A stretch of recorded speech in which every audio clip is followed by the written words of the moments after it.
Integration की last बात मैंने आपको बतानी है। हालांकि इतना यूज़ नहीं होता, फिर भी कुछ सिचुएशन में ये यूज़ होता है, तो हम जान लें क्या उसको क्या बोलते हैं। Integration by parts. इसको भी मैं सिखाऊंगा, बताऊंगा ये कहाँ से आया। सपोज पहले तो ये क्या है इंटीग्रेशन ऑफ बाय पार्ट्स, ये आप जान लें। U and V they are two functions of X. U and V का प्रोडक्ट है इंटू डी एक्स, उसको इंटीग्रेट किया। इसको हम फर्स्ट फंक्शन बोलते हैं, इसको सेकंड बोलते हैं। फर्स्ट और सेकंड यहाँ पर बहुत मायने रखता है, किसको फर्स्ट रखें किसको सेकंड रखें। कुछ रूल्स भी हम रेडीमेड आइलेट टाइप के बनाते हैं। और तो ये क्या हो जाएगा, पहले तो पहला फंक्शन जो फर्स्ट फंक्शन है उसको हम बाहर निकाल लें, दूसरे का हम इंटीग्रेशन कर दें। उसके बाद फिर माइनस, इंटीग्रेशन का साइन थोड़ा बड़ा सा बना लें क्योंकि अंदर काफ़ी चीज़ लिखी जानी है। पहले फंक्शन को हम डिफ्रेंशिएट करेंगे, फिर दूसरे फंक्शन को हम फिर इंटीग्रेट करेंगे। ये जो भी कुछ ये प्रोडक्ट आएगा उसको dx से मल्टीप्लाई करेंगे, फिर सारा हम इंटीग्रेशन कर देंगे। ये इंटीग्रेशन बाय पार्ट्स हैं। इसको अभी मैं इसका डेरिवेशन करवा के तुम्हें दिखा देता हूँ, जिससे विश्वास हो जाए और ये फिर ग्रेस्प करने में कोई कठिनाई ना हो। Let us assume F X and G X are two functions of X. F X और जी एक्स क्या है, दो फंक्शंस हैं, दोनों एक्स के फंक्शन हैं और इनका प्रोडक्ट है। एफ एक्स और जी एक्स को हमने मल्टीप्लाई कर दिया, जैसे यू एंड वी को मल्टीप्लाई करते हैं दो फंक्शंस को। और प्रोडक्ट रूल से इसको हमने क्या कर दिया, डिफ्रेंशिएट कर दिया। वो क्या है, पहले हमने पहले फंक्शन को बाहर रख लिया, दूसरे का डिफ्रेंशिएशन कर दिया, फिर हमने पहले फंक्शन को डिफ्रेंशिएट कर दिया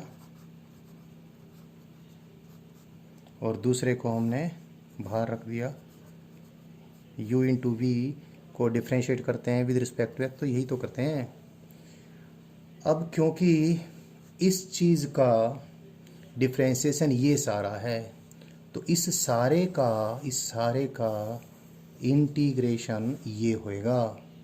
तो इस सारे का इंटीग्रेशन यानी F X into D by D X of G X plus ये जो है ये क्या है, D by D X of F X, this into G X, this whole multiplied by D X. ये इंटीग्रेशन किसके बराबर, क्योंकि इस चीज़ का डिफ्रेंशिएशन ये था, इस सारे का इंटीग्रेशन ये आ गया क्या, एफ एक्स जी एक्स आ गया। तो भाई अब क्या करें, क्योंकि दो चीज़ हमने ऐड की हैं, उनका इंटीग्रेशन किया है, तो दोनों को अलग अलग इंटीग्रेशन करके ऐड कर लें। अभी तो बताया था, तो इसको मैं यूँ लिख दूँ, F X D by D X of G X into D X. ये इंटीग्रेशन अलग कर दिया और ये इंटीग्रेशन अलग कर दें। अलग करके इसको इधर ले आए, माइनस में आ जाएगा। दैट इज़ इक्वल टू क्या आ जाएगा, फिर ये इधर ले जाएंगे तो इधर ले जाएंगे, ये तो ऑलरेडी इस साइड में है ही है।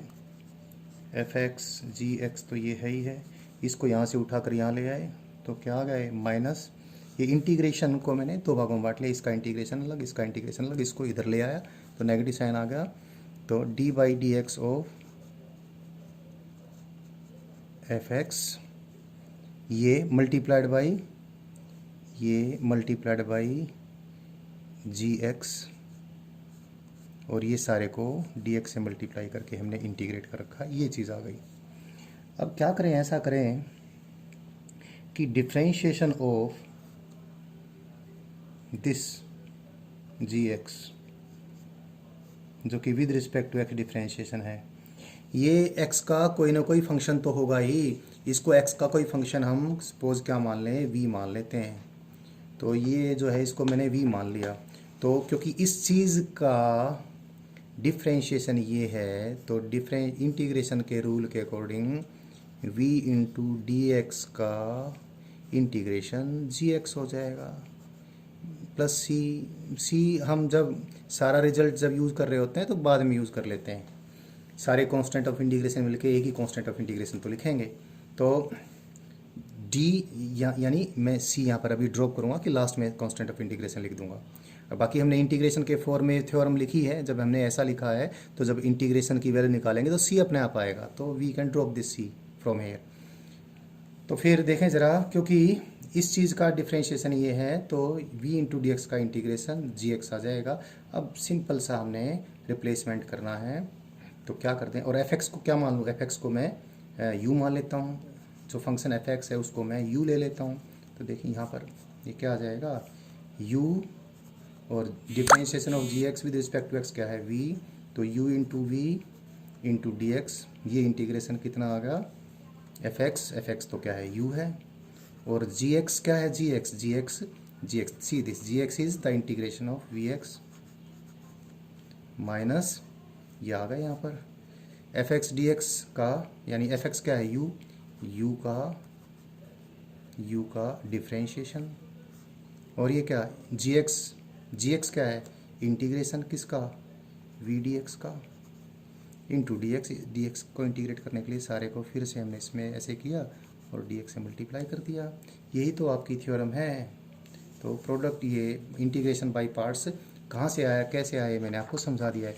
इंटीग्रेशन बाय पार्ट्स का यूज़ सिखाने के लिए मैं एक दो एग्जांपल बता देता हूँ। मैंने पहले बताया ये ज़्यादा यूज़ नहीं होना है, फिर भी लर्न हमें कर लेना चाहिए। इंटीग्रेशन बाय पार्ट्स में सबसे बड़ी बात ये होती है कि हम पहला फंक्शन किसको लें और दूसरा फंक्शन किसको लें।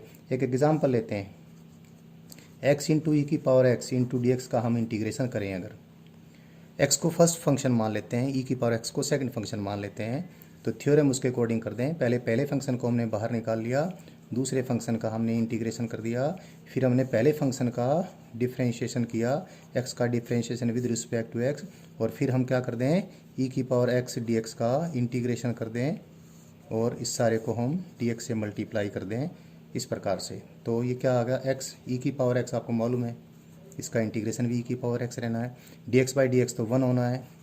तो ये क्या आ गया इंटीग्रेशन ऑफ e की पावर x dx, e की पावर x dx का इंटीग्रेशन फिर e की पावर x होता है, तो e की पावर x का इंटीग्रेशन और e की पावर x का इंटीग्रेशन तो फिर e की पावर x आ गया। तो कितना आया आंसर, इसका इंटीग्रेशन होने के बाद वी गेट दिस थिंग। एक और कर लेते हैं, क्योंकि ये मैंने डायरेक्ट लॉगरिथमिक फंक्शन का इंटीग्रेशन आपको नहीं सिखाया है, एक्चुअली वही सिखाने के लिए मैंने इंटीग्रेशन बाय पार्ट बताया है। तो ln x 1/x dx का तो इंटीग्रेशन ln x आ गया था, लेकिन ln x इटसेल्फ का मैंने नहीं सिखाया, तो अभी हम सीख जाएंगे। ln x dx का मैंने इंटीग्रेशन सिखाना है, तो क्या करूँ मैं ln x को 1 से मल्टीप्लाई कर दूँ तो वही तो बात रहेगी। तो ln x को मैंने 1 से मल्टीप्लाई कर दिया, लेकिन 1 को मैंने सेकंड फंक्शन लिखना है, इसको इंटीग्रेशन किया मैंने, बहुत आसानी से हो जाएगा इंटीग्रेशन बाय पार्ट से। ये पहला फंक्शन है, इसको इंटीग्रेशन से बाहर निकाल लिया, दूसरे का हमने इंटीग्रेशन कर दिया 1 इंटू डी एक्स का इंटीग्रेशन माइनस, अब पहले फंक्शन का डिफ्रेंशिएशन करूँ D by D X of ln x, दूसरे का इंटीग्रेशन करूँ डी एक्स का इंटीग्रेशन, इस पूरे प्रोडक्ट का फिर इंटीग्रेशन करूँ ln x, तो l ये बाहर है ही है, डी एक्स का इंटीग्रेशन क्या होता है x होता है, माइनस ln x का डिफ्रेंशिएशन 1/x होता है और डी एक्स का इंटीग्रेशन x होता है। ये आ गया x into ln x minus x से x कट के 1 रह गया, 1 इंटू डी एक्स का इंटीग्रेशन x होता है। यहाँ पर भी मैं कांस्टेंट ऑफ इंटीग्रेशन लिखना भूल गया था, लिख देता हूँ, और यहाँ पर भी अभी भूलने वाला था, चलो याद आ गया, लिख दिया मैंने। क्या आ गया ये आंसर, ये आ गया ln x minus 1 plus c। So I taught you all the integrations, सारी कैलकुलस मैंने आपको बताई है। बस एक बात बचती है कि ग्राफ्स के स्लोप को और स्लोप के रेट ऑफ चेंज को, यानी कोई फिज़िकल क्वांटिटी, मैं बैक में जाता हूँ तो मैंने बताया था हमारा मेन उद्देश्य क्या है, किसी फिजिकल क्वांटिटी का किसी दूसरी फिजिकल क्वांटिटी पे डिपेंडेंस को समझना, और डिपेंडेंस को समझने में मेन मुद्दा क्या है कि x की किसी वैल्यू पर y की कोई भी वैल्यू कितनी हो। दूसरी बात, जब x चेंज होता है तो y किस रेट से चेंज हो। तीसरी बात, खुद y की rate of change he x के साथ किस प्रकार से चेंज होती है, और कहाँ पर y मैक्सिमम होगा, कहाँ पर मिनिमम होगा। तो ये छोटा सा पार्ट बचता है कि खुद y की रेट ऑफ चेंज। एक चीज़ तो मैं अभी बता देता हूँ, बाद में फिर और वीडियोस में बताऊँगा, क्योंकि काइनेमेटिक्स हमारी थोड़ा पीछे हो गई है, उसको मैंने कवर अप करना है। तो मैंने बताया इसलिए है कि मेरे पास जो बहुत सारे बच्चों से मेरा डिस्कशन था, तो वो वीडियोस देखकर मैथमेटिकल टूल्स की नहीं सीख पा रहे थे, रेट ऑफ चेंज को भी ठीक से नहीं निकाल पा रहे थे, उसकी लर्निंग नहीं थी, इंटीग्रेशन की भी लर्निंग इस ढंग से नहीं थी कि इंटीग्रेशन का मतलब भी क्या ये नहीं मालूम था। आपको फार्मूले याद थे बहुत सारे बच्चों को, तो ये अब शायद सारी चीज़ें आपको पता चल जाए। एक चीज़ मैं बता देता हूँ, y is a function of x। मैं फिर अभी ग्राफ्स के ऊपर और वीडियो बना के आपके पास भेज रहा हूँ बहुत जल्दी। लेकिन इससे पहले कुछ काइनेमेटिक्स का हमने काम कर ख़त्म जो बना रखी है वीडियोज़ अपलोड करूँगा, उसके बाद मैं करूँगा। तो y is a function of x, y की rate of change with respect to x dy by D x आ गई। रेट ऑफ चेंज भी तो कुछ ना कुछ फिजिकल फंक्शन, कोई फिजिकल क्वांटिटी होगी। Suppose rate of change of y with respect to x u है, तो खुद रेट ऑफ चेंज की रेट ऑफ चेंज, यानी खुद जो rate of change of y है वो x के साथ कैसे बढ़ रही है, कैसे घट रही है, तो हमने u का ही डिफ्रेंशिएशन करना पड़ेगा विद रिस्पेक्ट टू x। तो क्या होगा, u का डिफ्रेंशिएशन, u की rate of change with respect to x, u क्या है, y की rate of change with respect to x, u को हम इसमें रिप्लेस कर दें तो D by D X of u क्या है, D Y by D X, यानी y को एक बार डिफ्रेंशिएट कर दिया, rate of change of y with respect to x आ गई, तो फिर इसको दोबारा डिफ्रेंशिएट कर दिया तो क्या आ गया, rate of change of y की ही खुद की rate of change with respect to x। इसको ऐसे लिखने के बजाय हम ऐसे लिख देते हैं d square y by D x square. इसको second derivative of y with respect to x या second order differentiation of y with respect to x भी बोल देते हैं। इसी प्रकार से हम थर्ड डेरिवेटिव लिख सकते हैं, फोर्थ भी लिख सकते हैं। इसका बड़ा यूज होने वाला है, मैं अब जल्दी आपको इसके बारे में और ज़्यादा बताऊंगा, बट लेकिन एक एग्जांपल ले लेता हूं। आपको अभी मैंने बताया था what is acceleration, acceleration that is instantaneous acceleration, it is differentiation of velocity vector with respect to time. और ये बात बताई थी मैंने, what is velocity vector, it itself is differentiation of position vector with respect to time. यानी position vector को अगर एक बार डिफ्रेंशिएट करें वेलोसिटी आता है, और यानी what is velocity, it is the rate of change of position vector with respect to time. तो rate of change of position vector with respect to time की खुद की रेट ऑफ चेंज, यानी वेलोसिटी की रेट ऑफ चेंज क्या आएगा, acceleration. तो second rate of change, second derivative का ज़बरदस्त यूज़ है फिजिक्स में। आपको इस एग्जांपल से पता चल रहा होगा, वापस बोलता हूँ, पोजीशन वेक्टर की एक बार रेट ऑफ चेंज वेलोसिटी आई, पोजीशन वेक्टर की रेट ऑफ चेंज की ही रेट ऑफ चेंज क्या आता है, एक्सेलेरेशन आता है। तो एक्सेलेरेशन को ऐसे लिख सकते हैं, acceleration is equal to d by d t of v vector, और वी वेक्टर क्या है, D by d t of r vector. So acceleration vector को कैसे लिख सकते हैं, d square by d t square, यानी second derivative of position vector. Graphs and और ज़्यादा मीनिंग इसका मैं अगली वीडियो में बताऊँगा। अभी के लिए मैंने कैलकुलस फिनिश की है, लेकिन अभी कैलकुलस थोड़ा सा और भी मैंने आपको बतानी है, जिससे ग्राफ्स वगैरह की और अंडरस्टैंडिंग हो। फिर भी जो पीछे मैथमेटिकल टूल्स वाली वीडियो वो आप सबने देख ली होंगी, नहीं है तो वो भी देख लेना, क्योंकि उसमें आपकी प्रैक्टिस बहुत अच्छी हो जाएगी।